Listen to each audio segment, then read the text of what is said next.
Hi, I'm Will Routley. I'd call Whistler, BC my hometown, but these days I'm spending a little bit of time in the lower mainland, a little bit of time in Europe, kind of a transient. I'm riding with the SpiderTech pro cycling team, and this will be my second season with the team.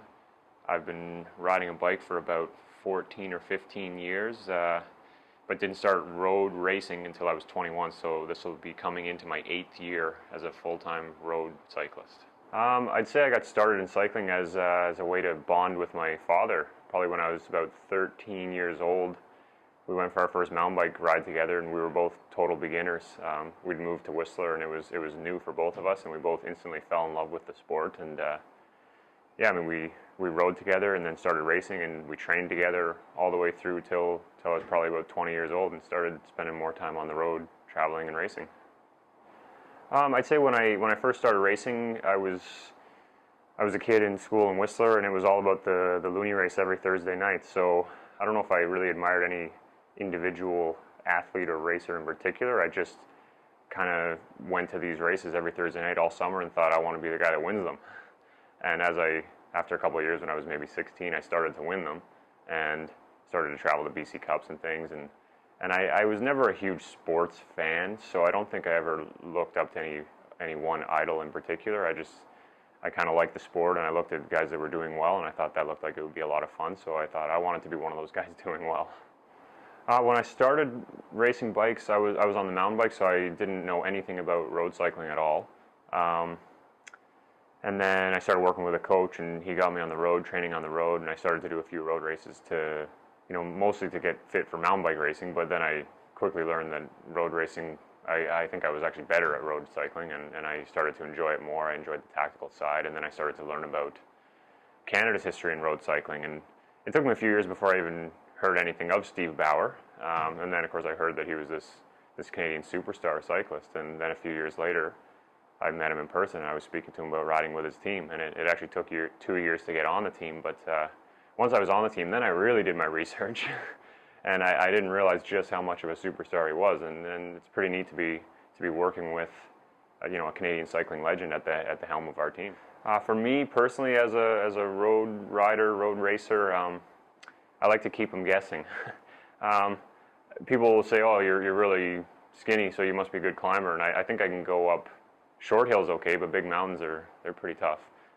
So I kind of like just the more aggressive style of racing. I really like the days that are just, you finish absolutely empty and everyone says, "Oh man, that was the hardest day on the bike I've ever had, and I'm just totally wrecked."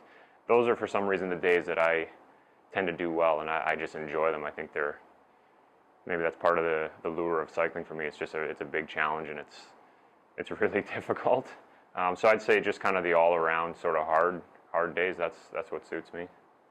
When I think about the future, when I'm finished cycling, if people look back and hopefully my career was somewhat memorable, hopefully they'll just remember that I was just a normal guy, just a nice guy, and the fact that I worked hard, because I think that's why I've done well in cycling. I think that's why I'm going to continue to improve over the next few years. I think I'm just coming into my best years here, and I think talent's kind of overrated. I must have some good genetic ability there, but I think really I've had a good attitude, and I've worked really hard for a long time, and just keeping focused on your goals and having a positive attitude and everything, that's been my recipe for success.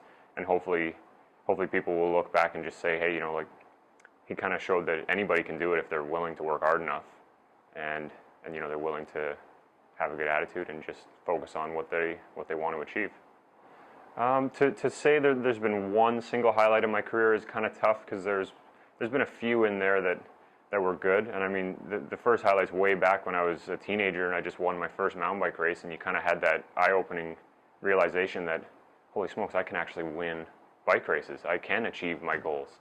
And it's just been a small step forward every few months, every year, up until 2010, which that was a real big year for me. I won a stage at Redlands, which was a pretty big adrenaline rush, and that was, now okay, I can win big races at the North American level, and then I went on and won the national championship that year. And that was, for me, that felt really good, because I was an individual in the race with no teammates, and it was a goal of mine.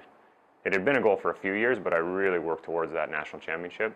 So I think that still stands out as one of my one of my biggest days on the bike. And I mean, since then, we won it again as a team this year, which was great. And I got on the podium in Europe for my first season racing in Europe, and those were big days for me and big days for the team and everything else. But I'd probably zero in on that 2010 national championship as something I don't think I'll ever forget.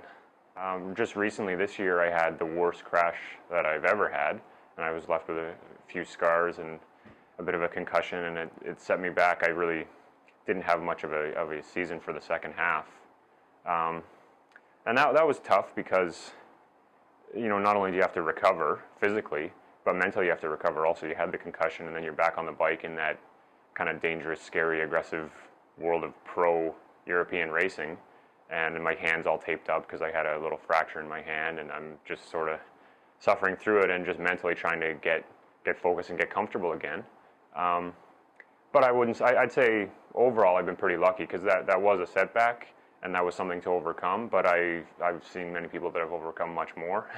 So I try to be careful out there, and yeah, I'd say I've been pretty lucky really in my cycling career. I think I'm always able to just take a step back and just enjoy some other things in life. Like this off season was one of the best off seasons I've had in a while, and I went fishing with some old friends and just enjoyed myself. I went mountain biking again and did some hikes in the woods, and I was able to just relax and remove myself from it a little bit. And fortunately, it was the off season, so I could do that. So I mean, there are other things to enjoy in life, and reading a book, taking a course at school, whatever it may be, whatever gets you going. Just remember that you're putting 95% of your energy into cycling, so that's a huge focus, and it's really not balanced or healthy, I would say, in a lot of ways. But it's what I love doing, so when I do get that small bit of time away, I better make the most of it and I better enjoy it. And that just makes me appreciate the fact that I can come back to riding my bike as a job, and that would be my other big motivator. Is I love working really hard and training really hard, and my favorite thing about cycling is probably a 6-hour tough training ride. So I really consciously try to remind myself of that on a regular basis, that I'm out on a 6-hour ride looking at a beautiful view in the middle of nowhere, and I get to be doing that as a living, and that's pretty special. So even at the worst of times, I consciously try to remind myself of the fact that I'm pretty lucky. So I came on the team last year, and the main sponsor is SpiderTech, and I'm asked all the time about this tape. What is it? What's your sponsor? What does the tape do? Do you actually use the tape? And I consider myself lucky to have access to this product because I use it all the time. I was actually using it before I came on SpiderTech, and I still use it. A few years ago I had a case of Achilles tendonitis, and I used the tape probably for about 3 weeks, and it helped me recover. It was fantastic in that. And since then, now that I'm on the team, I'm using the tape on a regular basis. I use it for a whole host of reasons. I use it for recovery from an injury like the Achilles. I use it for maintenance and to help my strength training in the gym. I use the low back tape every time I lift now because it helps me maintain form, helps with your posture, helps with the blood flow in the low back, and I feel better and I'm lifting better with that tape on. So it's pretty easy to plug your sponsor when it's a product you're actually using on a regular basis.